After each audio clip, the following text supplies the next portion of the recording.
যদি বলা যায় আর অল্প কিছুক্ষণ পর ঠিক রাত ৮টার সময় কিন্তু আসলে অন্তর্বর্তীকালীন সরকারের প্রধান উপদেষ্টা হিসেবে শপথ গ্রহণ করার কথা রয়েছে ডক্টর মোহাম্মদ ইউনূসের, যিনি কিনা আজ 4:30 নাগাদ কিন্তু বিকেল 4:30 নাগাদ গুলশানের রূপায়ণ সিগনেচার যে ভবনটি রয়েছে গুলশান 2-এর, সেখানে কিন্তু তিনি নিজ বাসায় অবস্থান করছেন এবং হয়তো অল্প কিছুক্ষণের মধ্যে যদি বলা যায় সন্ধ্যা 7টার মধ্যে হয়তো তার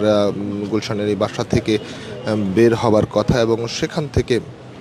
বঙ্গভবনের উদ্দেশ্যে তিনি যাবেন, যেখানে আসলে প্রধান উপদেষ্টা হিসেবে তিনি শপথ গ্রহণ করবেন এবং এরপরই আসলে যদি বলা যায় তার যে দায়িত্ব ভার সেটি তিনি গ্রহণ করবেন এবং দায়িত্ব বা পরিচালনা করবেন। তবে সব কিছুই আসলে শপথ গ্রহণ অনুষ্ঠানের মধ্য দিয়ে ঠিক কত সময়ের জন্য এবং কি বা পরিকল্পনা সব কিছু আসলে যদি বলা যায় আজ রাতের ভিতরে আসলে সব কিছু জানা যাবে। যেমন রাত 8টায় মূলত শপথ গ্রহণ অনুষ্ঠানের মধ্য দিয়ে জানা যাবে এবং যদি বলা যায় নিরাপত্তা ব্যবস্থা এই মুহূর্তে যদি জোরদার করা হয়েছে, সেনাবাহিনী সশস্ত্র যারা রয়েছেন তারা কিন্তু আসলে এই মুহূর্তে গুলশানের বাসাটিতে সামনে কিন্তু আসলে অবস্থান করছে এবং ভেতরে কিন্তু ডক্টর মোহাম্মদ ইউনূস তিনি কিন্তু বাসার ভিতরে রয়েছে এবং কিছুক্ষণ আগে আমরা লক্ষ্য করেছিলাম ঢাকা বিশ্ববিদ্যালয় আইন বিভাগের অধ্যাপক আসিফ নজরুল তিনি কিন্তু এসেছিলেন এবং তিনি এই কিছুক্ষণ আগে কিন্তু চলেও গিয়েছেন এবং মূলত কিছুক্ষণ আগেও পড়ে গিয়েছিলেন বাসার ডক্টর মোহাম্মদ ইউনূস যেখানে অবস্থান করছেন সেখানে কিন্তু আসলে অধ্যাপক আসিফ নজরুল তিনি অবস্থান করছিলেন এবং কিছুক্ষণ আগে যদি বলা যায় উপর থেকে নেমে নিচে আসলে তিনি কিন্তু চলে গিয়েছেন। তবে এখন পর্যন্ত যদি বলা যায় উৎসুক জনতার যেমন ভিড় রয়েছে ডক্টর মোহাম্মদ ইউনূসের বাসার সামনে, ঠিক তেমনিভাবে গণমাধ্যম কর্মীরাও কিন্তু এই মুহূর্তে আসলে অবস্থান করছে গুলশান 2-এর রূপায়ণ সিগনেচার যে ভবনটি রয়েছে সেখানে কিন্তু আসলে তিনি কিন্তু অবস্থান করছেন মূলত 16 নম্বর এবং বি রোডের 64 নম্বর রোড, সেখানে কিন্তু আসলে ডক্টর মোহাম্মদ ইউনূস অপেক্ষা করছেন নিজ বাসায় মূলত। তারপর আর এখান থেকে মূলত তিনি বের হবেন এবং বের হয়ে মূলত শপথ গ্রহণ অনুষ্ঠানে যোগ দেবেন, এমনটি কিন্তু আসলে আমরা জানতে পেরেছি এবং তার শপথ গ্রহণের মধ্য দিয়ে তিনি কিন্তু প্রধান উপদেষ্টা হিসেবে আসলে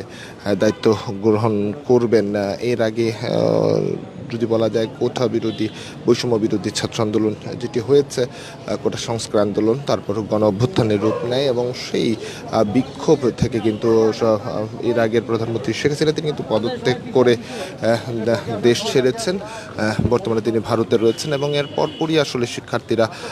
সেনাবাহিনীর মধ্যস্থতায় যদি বলা যায় সেনাবাহিনীর সঙ্গে বৈঠক করে বৈষম্য বিরোধী ছাত্র আন্দোলনের নেতৃত্ব যারা রয়েছেন তারা মহামান্য রাষ্ট্রপতির সঙ্গেও কিন্তু তারা বৈঠক করে এবং এরপরই আসলে এক ধরনের প্রস্তাবন তারা শিক্ষার্থীদের পক্ষ থেকে, যেখানে ডক্টর মোহাম্মদ ইউনূস নোবেল বিজয়ী ডক্টর মোহাম্মদ ইউনূস তার নামটি কিন্তু আসে এবং তাকে প্রধান উপদেষ্টা করবার প্রস্তাব দেয় এবং সেই প্রস্তাবে কিন্তু ডক্টর মোহাম্মদ ইউনূস তিনি রাজি হয়েছেন। তিনি বলেছেন যেহেতু শিক্ষার্থীরা তাদের রক্তক্ষয়ী আন্দোলনের মধ্য দিয়ে তারা তাদের যে বিজয় সেটি অর্জন করেছে, তাই আমিও তাদের কথা আর ফেলতে পারিনি, তাই দায়িত্ব গ্রহণ করতে তিনি আসলে অপারগতা প্রকাশ করেননি, বরং দায়িত্ব গ্রহণ করবার জন্য তিনি আসলে বলেছেন এবং এর আগে তিনি কিন্তু আসলে দেশের বাইরে ছিলেন, দেশের বাইরে চিকিৎসার জন্য তিনি কিন্তু আসলে ছিলেন এবং এরপরই তিনি কিন্তু আজ 2:30 নাগাদ কিন্তু দেশে ফিরেন এবং দেশে ফেরার পর সেখানে কিন্তু সেনাবাহিনীর প্রধান থেকে শুরু করে বৈষম্য বিরোধী ছাত্র আন্দোলনের যারা রয়েছেন সমন্বয়ক তারাও কিন্তু আসলে উপস্থিত ছিল এবং বিভিন্ন জায়গা থেকে সমন্বয়ক তারা কিন্তু উপস্থিত ছিল এবং তারা কিন্তু আসলে অভ্যর্থনা দিয়ে তাকে আমন্ত্রণ জানায় এবং গ্রহণ করে বিমানবন্দর এবং তারপর থেকে একটি সেনাবাহিনী নিরাপত্তা টহল দিয়ে কিন্তু আসলে গুলশানের 2 নম্বরের সিগনেচার যে ভবনটি রয়েছে সেখানে কিন্তু তারা আসলে তাকে নিয়ে আসে এবং এখন এই মুহূর্তে তিনি সেখানেই অবস্থান করছেন এবং ঠিক আমরা যেমন জানতে পেরেছি সন্ধ্যা 7টা নাগাদ কিন্তু আসলে তিনি বাইরে বের হবার কথা এবং সেখান থেকে তিনি বঙ্গভবনে রওনা দিবেন এবং সেখানেই শপথ গ্রহণ অনুষ্ঠানটি হবে এবং সেখানে শপথ গ্রহণের মধ্য দিয়ে তিনি কিন্তু আসলে বাংলাদেশের এই অস্থিতিশীল সময় যেটি চলমান রয়েছে স্থিতিশীল পর্যায়ে নিয়ে আসার জন্য তিনি কিন্তু ঘোষণাও দিয়েছেন এবং প্রথমেই তিনি বলেছেন বিমানবন্দরে নেমে আইন শৃঙ্খলা রক্ষা এবং নিয়ন্ত্রণে নিয়ে আসাই